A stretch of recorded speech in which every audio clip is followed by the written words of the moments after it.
Most of the hype around Elden Ring passed me by. I'm a Souls fan, so I was always going to play it, but I didn't really know much about the game before its release.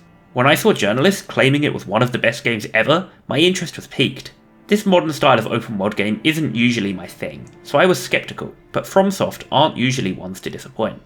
To start this review, I'm going to need to give some context on the Souls series. Elden Ring is a part of FromSoft's long-running Souls series. Mechanically, it's most similar to Dark Souls 3. When I refer to the Souls series, I'm counting all of FromSoft's games with Souls in the title, as well as Bloodborne, Sekiro, and Elden Ring. Although these games do have their differences, they all follow a similar formula. They're difficult third-person action games with an emphasis on precise, careful combat. There are many other similarities between the games in this series as well, such as a story told more through lore and background elements, rather than directly. The main difference between Elden Ring and the rest of the series is its world. While most of the Souls games opt for either a linear world or an interconnected Metroidvania-style one, Elden Ring has a more traditional open world. Before I talk about the open world, I need to talk about the gameplay mechanics.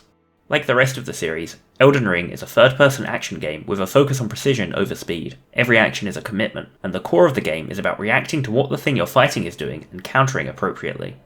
I'm not going to go in depth on the mechanics, because they're fairly self-explanatory and most people are familiar with how the Souls games work. Elden Ring adds a jump button to the mix, which is a great addition both inside and outside of combat. There's a lot of other minor changes, but for the most part the gameplay here will be familiar, and it's as responsive and tight as it's ever been. Weapon arts return from Dark Souls 3 and offer a good variety of special moves to add into your arsenal. While many don't seem particularly useful, there's still a lot that can drastically alter your playstyle. A new addition are Summon Ashes, which allow you to summon allied versions of enemies to help you in boss fights. These offer more options for approaching a challenge. Moving away from combat mechanics, there are several other new features. Throughout the world you'll find crafting materials and recipe books. The crafting system is relatively simple, but it's useful, and there's a ton of consumables to craft. Another new addition is the ability to ride a horse, which is vital for exploring the open world. The mounted controls are fine, but I did find the mounted combat felt janky whenever I had to do it. I avoided fighting on horseback whenever I could. These new mechanics are welcome additions that make exploring the open world a more interesting experience. None of them blew me away, but they were all well designed and functional. The game uses the same leveling system as Dark Souls, with a variety of stats to choose between when you level up. After a certain point you're able to reset these and respec your character. This does cost a limited resource, but I always had a surplus throughout the entire game, so respecing always felt free to me. I respec'd a few times throughout my playthrough, either to change to a different build or to optimise my current build. On the one hand, Elden Ring is a long game, and being able to change your playstyle does help to keep things fresh. On the other hand, I felt like being able to constantly change my character lessened my attachment to it. The decisions I made when I leveled up lacked weight because I always knew I'd end up changing them at some point anyway. There's pros and cons to this system, but I personally would have liked it to be more limited than it is. On to the actual builds, there's more variety here than ever before in the series, with a massive amount of options to customise your playstyle. That said, I did feel like towards the end of the game it got less and less melee friendly.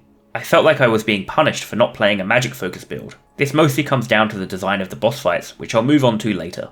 For now, let's discuss the open world. The open world is Elden Ring's main selling point to differentiate it from the rest of the Souls games. The world is massive, and George R.R. Martin was brought on to assist in the world building. The world of the Lands Between has a lot going for it. It's grounded and consistent while still having a lot of variety in set pieces. This isn't a world filled with copy and pasted objectives like you'd find in a Ubisoft game. It's filled with interesting areas and unique challenges. Some of the optional areas are stunning and more memorable than the mandatory portions of the game. In fact, the majority of the first 2/3 of the game is optional content without much that's mandatory for the player to complete. It took me 60 hours to beat the game, and I'm sure I must have missed half of it. I know for certain there are long quest lines, giant set pieces and epic boss fights that I missed along the way. This world lends itself to repeat playthroughs simply because of the scope of it. There's no level scaling of any kind in Elden Ring, so if you get sidetracked a lot or go back to explore previous areas, you may find them trivial. If you want the game to remain challenging, you'll need to revisit it either on New Game Plus or on another character. The sheer size and scale of the world did a lot to draw me in. I often found my play sessions consisting of seeing something in the distance, trying to get to it, and then getting sidetracked along the way. It's hard to find faults with this world. It's the most interesting and dense world I've seen in a game in a long time. It's full of memorable areas and hidden places to explore. You never know what you'll find. Honestly, if you're looking for a world to get lost in, it's hard not to recommend this game. The only criticism I have is that it lacks some of the interconnectedness of games like Dark Souls 1. That said, there are shades of this interconnected level design in some of the game's legacy dungeons, which were my favourite parts of the game. Throughout the open world, you'll find lots of self-contained areas which I'll refer to as dungeons for the sake of this review. That's what the community seems to be calling them. There are two types of dungeon in Elden Ring. Legacy dungeons, which are expansive areas that resemble traditional Dark Souls levels, and smaller dungeons, which are usually a lot more linear and shorter. The smaller dungeons aren't bad, but a lot of them have similar themes. You'll go through a lot of catacombs, mines, and similar areas. These areas share tile sets, enemies, and in some cases even bosses. The gameplay is good enough to carry these smaller dungeons, and they are well designed, but they do get repetitive towards the end because there are so many similar areas.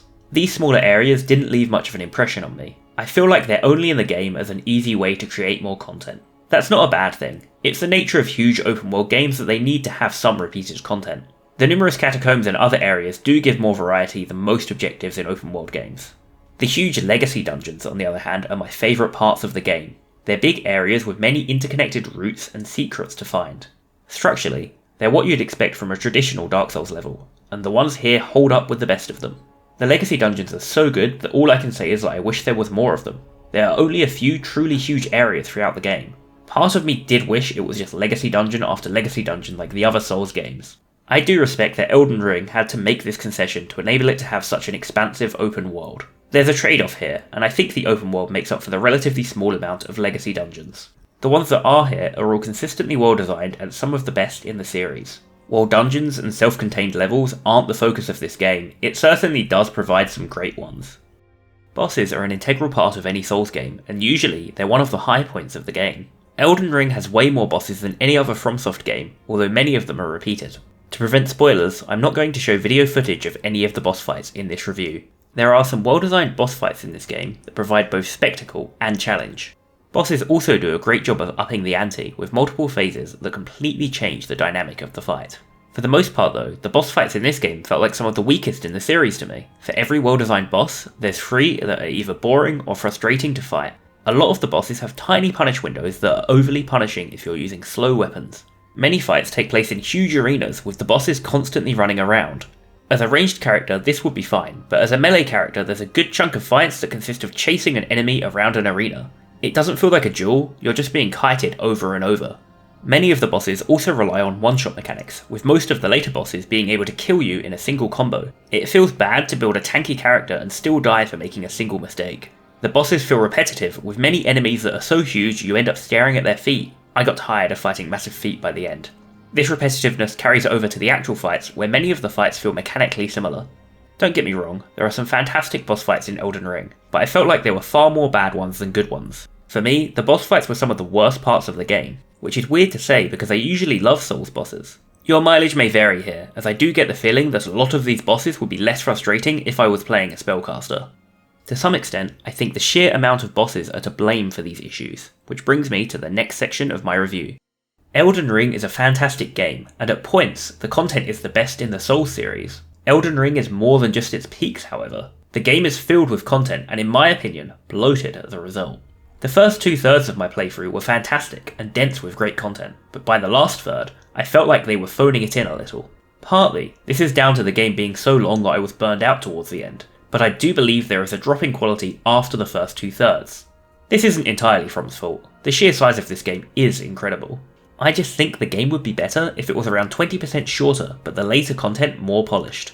The end of the game overstayed its welcome for me. There were some good moments towards the end, but they weren't as common as in the rest of the game. Many of my criticisms in this review didn't fully come to light until the last third of the game. Up until that point, the game felt like a masterpiece.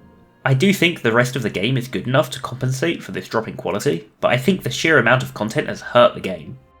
One aspect of the game that hasn't been hurt by the amount of content is the replayability. As I mentioned before, in my 60-hour playthrough I missed a ton of optional content. There's also a ton of different builds and playstyles to try out in this game.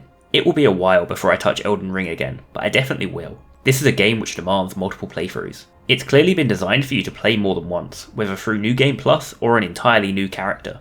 I personally can't wait to come back to this game in a year or so, possibly with the addition of some mods. It's not just me either. Everyone I've spoken to who's finished this game is eager to get back into it with another build. If it gets enough love in the form of patches, DLC and mods, I could even see myself doing a third playthrough. There's a definite benefit to the sheer amount of content in this game. Unless you're a completionist, on your first playthrough you'll miss a lot of content. I wouldn't even recommend trying to see everything in the game on a single playthrough, as you'll end up over-leveling a lot of the areas. Another thing which might keep you playing this game is the multiplayer. Multiplayer is a staple of the Souls games, both through the message system as well as summons and invaders. This game allows you to summon others and play in co-op with either a friend or a stranger. It's worth noting that the game will be significantly easier if you play it through with a friend. While this is a single player experience first and foremost, the option of co-op is a nice addition. The PvP aspect of this game felt almost entirely missing. I didn't get invaded a single time throughout my playthrough, and whenever I did try to invade, I was placed in a 2v1 fight. I'm not sure if 1v1 invasions do still exist, but if they do, they're extremely rare. Unless you seek out PvP in this game, it's something that you'll see maybe once, if ever. I'm ambivalent about this. I never really had a strong opinion on the invasion mechanic anyway.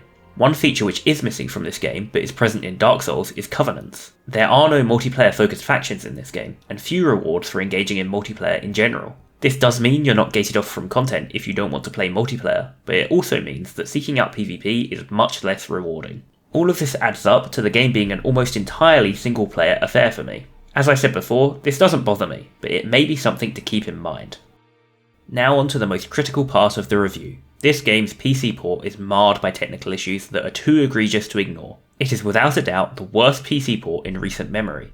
The game has frame drops even on high-end machines, and some users, me included, experienced heavy stuttering. I personally would get freezes lasting up to 30 seconds regularly while playing. After trying many solutions, I did eventually find one that worked for me, but I know that solution hasn't worked for everyone. This freezing is not a minor issue, and if I couldn't fix it, I would certainly have dropped the game.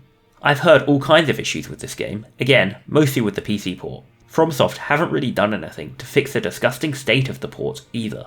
These aren't the only issues with the port. The game is capped at 60 FPS and does not support ultra-wide resolutions. You can use mods to get around these issues, but that will require disabling easy anti-cheat and losing access to the online portions of the game. One particularly annoying feature is that the game requires you to be always online, and will boot you to the title screen if at any point your connection drops. I was able to resolve most of the issues affecting me and get the game into a playable state, but I can't guarantee you'll be able to do the same. I dislike playing games on platforms other than PC, but even I'd say, if you have the option to play this on console, avoid the PC version. It's possible FromSoft will fix this port, and in doing so, alleviate my biggest criticism of the game, but it seems like that isn't happening anytime soon. Like all Souls games, Elden Ring's actual story is simple, but the world is richly detailed with lore. George R.R. Martin helped with the world building this time around, and it really shows. Some of the characters and places have clearly had a lot of effort put in. There are enough details here to give the impression of a full history of these places and the people within them. Due to the subtle nature of FromSoft's storytelling, you could miss a lot of these details if you're not paying attention. As with most Souls settings, the Lands Between is in a period of decline and is a shadow of what it formerly was. The setting does a good job of making it feel like a real place with a real history. The Lands Between are clearly in decline, but they're still existing, and in some places, even prospering, despite the decline. The actual plot of this game is very similar to the plots of the other Souls games. I understand that part of the point is to keep repeating it, but it does feel like it's lost some of its impact.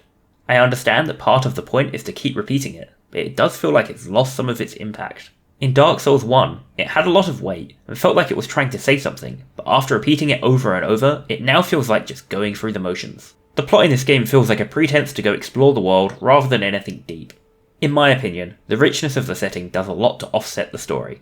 I'm not sure we'll get another game in this setting, but it's got me invested. I'd love the opportunity to play through a more story-driven game within the Lands Between. The world building here is some of the best I've seen in a game, at points matching the quality of masterpieces like Morrowind. Visually, Elden Ring looks stunning. The graphical fidelity is high, although not groundbreaking, but where it really excels is in its art direction. From sweeping landscape views to dark caves, Elden Ring manages to create both gorgeous set pieces and grounded atmosphere. There are multiple times where I'd come to a view and just sit there for a moment to take it all in. Elden Ring is truly a beautiful game to look at. It's not just the fidelity of the visuals either, there's a strong consistency within the art direction. Everywhere feels like it's part of the same world while still looking distinct. The character, enemy and boss designs are also great, and can be epic spectacles when they want to be. The artists at FromSoft really knocked it out of the park this time. On the audio side, attacks and effects have a real weight to them. Weapons drag along the ground mid-swing with satisfying clangs, and heavy arrows create torrents of wind around them. The soundscape of this game helps to immerse you further into the experience. The voice acting is also consistently good across all characters. The music of Elden Ring is great. It's used sparingly, but when it kicks in, it helps to punctuate the experience. They used a full orchestra for this music, and it really shows. The epic score fits the scope of the game perfectly. All in all, Elden Ring is a fantastic experience, although not a flawless one. The game is held back by technical issues, which will make the game unplayable for some. It also drops in quality substantially towards the end and could do with being a little bit shorter. Despite all this, the game is truly a must-play for any fan of open world RPGs or of the Souls series. While the game does stick very closely to the Souls formula, it's been refined, and the open world brings a whole new dimension to the table. It's pulled off so well here that other studios are going to need to up their game to not be overshadowed by it. My favourite game in the series is still Dark Souls 1, but Elden Ring comes close and is one of the best open world RPGs in years. Thanks for watching, remember to like and subscribe for more videos, and I'll see you all next time.